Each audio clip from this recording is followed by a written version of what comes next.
बाराबंकी में दर्दनाक सड़क हादसा, डबल डेकर बस को ट्रक ने मारी टक्कर। हादसे में 18 लोगों की मौत, 25 से ज्यादा यात्री घायल। हरियाणा से बिहार जा रही थी बस में सवार थे करीब 150 यात्री। सड़क किनारे खड़ी बस को पीछे से तेज रफ्तार ट्रक ने टक्कर मार दी।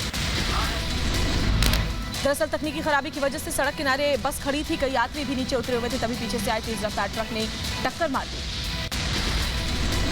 बाराबंकी में हुए हादसे पर सीएम योगी आदित्यनाथ ने दुख जताया। अधिकारियों को मौके पर पहुंचकर पीड़ित परिवारों की मदद करने के लिए कहा, आर्थिक सहायता देने के निर्देश दिए। पोर्नोग्राफी केस में शिल्पा शेट्टी को क्लीन चिट नहीं, सभी खातों की जांच जारी। कुंद्रा ही देखते थे हॉट शूट्स का कारोबार। पोर्नोग्राफी केस में राज कुंद्रा को बॉम्बे हाईकोर्ट से नहीं मिले राहत, गुरुवार तक चली अंतरिम जमानत पर सुनवाई। पोर्नोग्राफी केस में शिल्पा शेट्टी के पति राज कुंद्रा को राहत नहीं मिली है। किला कोर्ट ने 14 दिन की न्यायिक हिरासत में भेज दिया है। राज कुंद्रा की नई कोशिश, मजिस्ट्रेट कोर्ट में राज कुंद्रा ने दायर की जमानत याचिका, आज होगी मामले की सुनवाई। राज कुंद्रा की गैर कानूनी गिरफ्तारी पर बॉम्बे हाई कोर्ट में सुनवाई, 29 जुलाई को होगी सुनवाई। राज कुंद्रा ने अपनी गिरफ्तारी को गैर कानूनी बताते हुए बॉम्बे हाई कोर्ट में पुलिस कस्टडी को चुनौती दी। इस बीच एक और अभिनेत्री ने राज कुंद्रा की कंपनी पर के 3 से 4 प्रोड्यूसर्स के खिलाफ दर्ज कराई एफआईआर। मुंबई के मालाड इलाके में मालवड़ी पुलिस थाने में केस दर्ज। आईपीसी की धारा 392, 393, 420 और 34 के तहत केस दर्ज। मुंबई पुलिस क्राइम ब्रांच के प्रॉपर्टी सेल को सौंपा गया केस। पोर्नोग्राफी मामले की जांच करेगी ईडी। मुंबई पुलिस ने ईडी को सौंपी एफआईआर। ईडी आज जुटाएगा मामले से जुड़े दस्तावेज। पोर्नोग्राफी केस में शर्लिन चोपड़ा का दर्ज हो सकता है बयान, बतौर गवाह दे सकती हैं बयान शर्लिन चोपड़ा। पोर्नोग्राफी मामले में महाराष्ट्र के गृह मंत्री दिलीप वलसे पाटिल ने कहा, इसमें कौन सामने आ रहा है वो महत्वपूर्ण नहीं, बल्कि जो भी नाम सामने आ रहे हैं उसके खिलाफ पुलिस की कार्रवाई होगी। कांग्रेस को छोड़कर 7 विपक्षी दलों से राष्ट्रपति ने मांगा समय। पेगासस कृषि कानूनों पर सरकार को चर्चा कराने का निर्देश देने की अपील। विपक्षी दलों ने राष्ट्रपति से भारत के संविधान और संसदीय नियमों की गरिमा को बनाए रखने के लिए हस्तक्षेप करने के लिए समय मांगा है। विपक्षी दलों ने पेगासस मामले पर संसद में स्थगन प्रस्ताव लाने का फैसला किया है। कांग्रेस सांसद सुरेश ने कहा, विपक्षी दलों ने पेगासस मुद्दे पर सामूहिक रूप से स्थगन प्रस्ताव लाने का फैसला किया। आज सुबह 10 बजे लोकसभा और राज्यसभा के विपक्षी नेता संयुक्त बैठक भी करेंगे। आज संसद के मॉनसून सत्र का 7वां दिन, संसद के दोनों सदनों में विपक्षी सांसदों का हंगामा थमने का नाम नहीं ले रहा। पेगासस मुद्दों पर विपक्ष सरकार को घेरने का कोई मौका छोड़ना नहीं चाहता। बीजेपी सांसदों ने आईटी पर संसदीय स्थायी समिति की बैठक का किया बहिष्कार। बीजेपी सांसदों ने अध्यक्ष पर संसद के चालू सत्र के दौरान बैठक बुलाने का आरोप लगाया। मुद्दे पर लोकसभा अध्यक्ष से मिलेंगे बीजेपी सांसद। पेगासस जासूसी मामले पर सुप्रीम कोर्ट में एक और याचिका दाखिल, मौजूदा या रिटायर्ड जज की अध्यक्षता में जांच की मांग की। कांग्रेस नेता मल्लिकार्जुन खड़गे ने कहा, सभी दलों ने जासूसी और किसानों का मुद्दा उठाया। सरकार सदन में चर्चा नहीं चाहती, हम सुप्रीम कोर्ट की निगरानी में जासूसी कांड की जांच चाहते हैं। यूपी में रोहिंग्या रैकेट पर बड़ा खुलासा, एटीएस ने 5 आरोपियों को गिरफ्तार किया। पुलिस का दावा, मानव तस्करी में शामिल Rohingya gang. ADG law and order Prashant Kumar का बयान, कहा नोएडा गाजियाबाद में रोहिंग्याओं को बसाने की साजिश। भारत के विभिन्न राज्यों एवं एनसीआर में जो हमारा क्षेत्र है नोएडा और गाजियाबाद तथा दिल्ली में भी लोगों को बसाते हैं। यूपी में रोहिंग्याओं के खिलाफ योगी सरकार की कार्रवाई तेज। 2021 में अब तक 16 रोहिंग्या गिरफ्तार। यूपी में करीब 2000 रोहिंग्या के होने का अनुमान, पहचान कराने की कार्रवाई भी जारी है। धोनी से बीजेपी विधायक नंदी किशोर गुर्जर ने रोहिंग्याओं को लेकर जिलाधिकारी को लिखा पत्र, कहा पिछले 4.5 साल में 80% से अधिक बांग्लादेशी और रोहिंग्याओं को आवंटित हुए आवास। यूपी फतह के लिए आज से दिल्ली में बीजेपी का बंधन, 2 दिनों तक चलेगा बैठकों का दौर। बैठक के आखिरी दिन योगी के साथ यूपी बीजेपी अध्यक्ष स्वतंत्र देव, प्रदेश संगठन मंत्री सुनील बंसल और प्रभारी राधा मोहन सिंह भी बैठक में हिस्सा लेंगे। बीएसपी नेता सतीश चंद्र मिश्रा ने एक बार फिर राम मंदिर ट्रस्ट पर उठाए सवाल। कौशाम्बी में कार्यक्रम के दौरान कहा, राम मंदिर के लिए इकट्ठा किए गए चंदे से बीजेपी कर रही है चुनाव प्रचार। ये हिसाब तो लीजिए, कहां रुपया ले गए? क्या खाली ये रुपया आपने इकट्ठा किया था भारतीय जनता पार्टी के कोष में डालने के लिए, वहां के नेताओं को ऐश और आराम कराने के लिए? आज कानपुर के दौरे पर रहेंगे सीएम योगी आदित्यनाथ। कानपुर विश्वविद्यालय में अन्नप्राशन कार्यक्रम में करेंगे शिरकत। राज्यपाल आनंदीबेन पटेल भी रहेंगी मौजूद। उत्तर प्रदेश के डिप्टी सीएम केशव प्रसाद मौर्य वाराणसी के दौरे पर। केशव प्रसाद ने बोला विपक्ष पर हमला, कहा विपक्ष बरसाती मेंढक है। बीएसपी और कांग्रेस मिलकर चुनाव लड़े, फिर भी उनकी सरकार यूपी में नहीं आने वाली। बीएसपी और कांग्रेस के बहकावे में नहीं आने वाली प्रदेश की जनता। बसपा का, सपा का, कांग्रेस का, तीनों मिल जाए तब भी अभी कोई भविष्य निकट भविष्य में दिखाई नहीं दे। मुंगेरी लाल के हसीन सपने श्री अखिलेश यादव जी ना देखें। वो बुआ भतीजे मिलकर के लड़ चुके हैं। अखिलेश जी, मायावती जी मिलकर के लड़ चुके हैं 2019 का चुनाव। सोपड़ा साफ हो चुका है।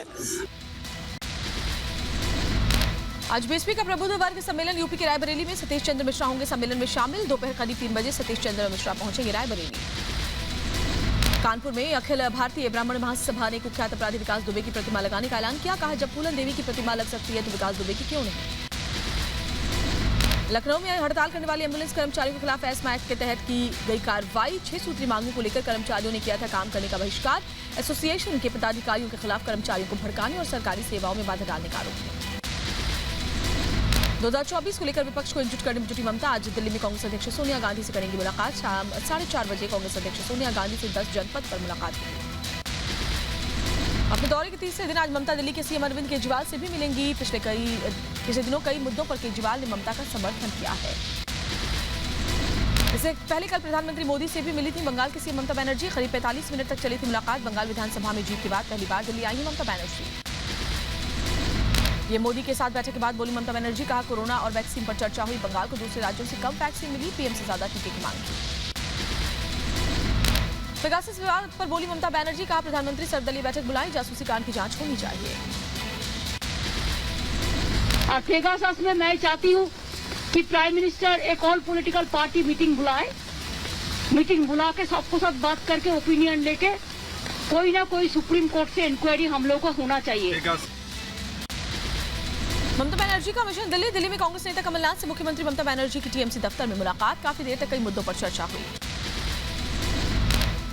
ममता से मुलाकात के बाद बोले कमलनाथ। कहा, ममता बनर्जी को बधाई देने गया था। 2024 के एजेंडे पर नहीं, देश की मौजूदा राजनीति पर चर्चा हुई। देश में आज क्या स्थिति है, आज महंगाई,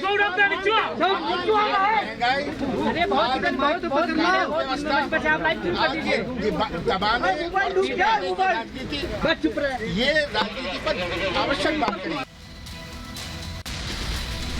ममता और सोनिया की होने वाली मुलाकात पर बोले कांग्रेस नेता आनंद शर्मा। कहा, ममता से पुराना और निजी रिश्ता एक जैसी दोनों पार्टियों की विचारधारा है।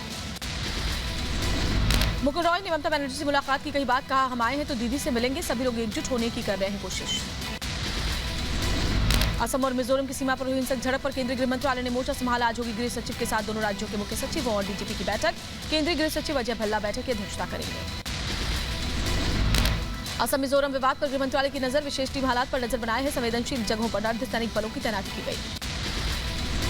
असम के हिमंता बिस्वा शर्मा ने कहा, सीमा विवाद पर सुप्रीम कोर्ट जाएंगे। हम नहीं चाहते कोई असम बॉर्डर से देश में दाखिल हो। अपनी जमीन की रक्षा करेंगे। असम सरकार ने 5 पुलिसकर्मियों और 1 नागरिक के सम्मान में 3 दिन के राजकीय शोक की घोषणा की। मृतकों के परिजनों को 50 लाख के मुआवजे की भी घोषणा की गई। असम मिजोरम विवाद पर बोले केंद्रीय कानून मंत्री किरण रिजिजू। कहा, सरकार शांति बनाए रखने की करेगी पूरी कोशिश। बॉर्डर वाले इलाकों में रहने वाले लोगों से खास अपील। राहुल गांधी ने असम मिजोरम के बीच हिंसक झड़प में गृह मंत्री अमित शाह को घेरा। कहा, लोगों में नफरत के बीज बोकर देश को नाकाम किया। भारत गंभीर परिणाम भुगत रहा है। कृषि मंत्री नरेंद्र सिंह तोमर का विपक्ष पर निशाना। कहा, किसानों का भला नहीं चाहता विपक्ष। सरकार जवाब के लिए तैयार लेकिन चर्चा नहीं चाहते विपक्षी दल। केंद्रीय मंत्री मुख्तार अब्बास नकवी का कांग्रेस पार्टी पर हमला। कहा, सरकार हर मुद्दे पर चर्चा के लिए तैयार, विपक्ष सदन नहीं चलने देना चाहता। कर्नाटक के नए मुख्यमंत्री का नाम तय। बसवराज बोम्मई होंगे नए मुख्यमंत्री। राज्यपाल से बसवराज बोम्मई की मुलाकात आज। मुख्यमंत्री पद की शपथ लेंगे बसवराज बोम्मई। कर्नाटक के नए मंत्रिमंडल में होंगे 3 deputy CM. R Ashok, Govind Karjol और श्री रामुलु का नाम तय। वोकलिंगा, दलित और एसटी वाल्मीकि समुदाय के नेताओं को बनाया जा रहा है डिप्टी सीएम। राजस्थान कांग्रेस के प्रभारी अजय माकन जयपुर पहुंचे। आज अजय माकन जयपुर में विधायकों के साथ करेंगे 1-to-1 बैठक। माकन विधायकों से मंत्रियों के कामकाज के बारे में रायशुमारी करेंगे। इससे पहले कल दिल्ली में सचिन पायलट ने कांग्रेस के राजस्थान प्रभारी अजय माकन से मुलाकात की। 1 घंटे से ज्यादा बैठक चली। घायल माकन को बताए अपने मुद्दे। छत्तीसगढ़ कांग्रेस में कलह बरकरार। स्वास्थ्य मंत्री टीएस सिंहदेव ने सदन से किया वॉकआउट। कहा, खुद को सदन में बैठने के काबिल नहीं समझता। विधायक बृहस्पति सिंह ने टीएस सिंहदेव पर जान से मारने की कोशिश का आरोप लगाया था। कांग्रेस नेता पीएल पुनिया ने छत्तीसगढ़ के स्वास्थ्य मंत्री टीएस सिंहदेव का किया बचाव। कहा, सदन से बाहर जाना छोटी बात। विधायक बृहस्पति सिंह को नोटिस जारी कर 24 घंटे में मांगा गया जवाब। छत्तीसगढ़ कांग्रेस कलह पर पूर्व सीएम रमन सिंह का कांग्रेस पर हमला। कहा, 2.5 साल आते आते बिखर चुकी है कांग्रेस की सरकार। अंदर ही अंदर सरकार में विरोधाभास दिख रहा है। नवजोत सिंह सिद्धू ने की सीएम अमरिंदर से मुलाकात, चिट्ठी सौंपकर याद दिलाया 18 सूत्रीय कार्यक्रम, कहा सबको साथ लेकर चलने वाली लीडरशिप की जरूरत। आज किसान संसद का 5वां दिन, 200 किसान सिंघू बॉर्डर से जंतर मंतर में चढ़े किसान संसद में शामिल होंगे। सिंघू बॉर्डर से संसद मार्ग तक बसों से आएंगे किसान, फिर संसद मार्ग से जंतर मंतर जाएंगे। बीजेपी मुख्यालय में आज राष्ट्रीय स्वास्थ्य स्वयंसेवक अभियान कार्यक्रम होगा। जेपी नड्डा करेंगे कार्यक्रम को संबोधित। सुबह 11:30 बजे ये कार्यक्रम होना है। सीडीएस जनरल बिपिन रावत ने नियंत्रण रेखा के साथ गुरेज कुपवाड़ा सेक्टर का किया दौरा, जवानों से बातचीत कर बढ़ाया हौसला, देश की रक्षा के लिए दृढ़ रहने का किया आह्वान। रक्षा मंत्री राजनाथ सिंह शंघाई सहयोग संगठन में भाग लेने के लिए तजाकिस्तान के दुशान में पहुंचे। राजनाथ सिंह तजाकिस्तान के 3 दिवसीय दौरे पर हैं। आज होने वाली रक्षा मंत्रियों की बैठक में भी शामिल होंगे। राकेश अस्थाना होंगे दिल्ली के नए पुलिस कमिश्नर। गुजरात कैडर के हैं अधिकारी, अभी बीएसएफ के हैं महानिदेशक, सीबीआई के रह चुके स्पेशल डायरेक्टर। पिछले 4 हफ्तों से 7 राज्यों के 22 जिलों में फिर से बढ़े कोरोना के नए मामले। स्वास्थ्य सचिव लव अग्रवाल ने कहा कोरोना के केस में इजाफा चिंता का विषय है। केंद्र सरकार की सभी राज्य सरकारों को चिट्ठी, अभी से ऑक्सीजन की कमी से होने वाली मौत का डेटा मांगा। सूत्रों के हवाले से खबर, 13 अगस्त से पहले मांगा गया था आंकड़ा। वैक्सीन की किल्लत पर बोले महाराष्ट्र के स्वास्थ्य मंत्री राजेश टोपे, कहा हमारा राज्य सबसे ज्यादा कोरोना से प्रभावित, केंद्र सरकार को हमें देनी चाहिए ज्यादा वैक्सीन। महाराष्ट्र के नागपुर में वैक्सीन की कमी के कारण के टीकाकरण अभियान की रफ्तार पर लगी रोक, लोगों को दूसरे डोज के लिए करना पड़ रहा लंबा इंतजार। उत्तराखंड कैबिनेट ने विधानसभा का मानसून सत्र आयोजित करने का किया फैसला। 23 अगस्त से 27 अगस्त तक चलेगा मानसून सत्र।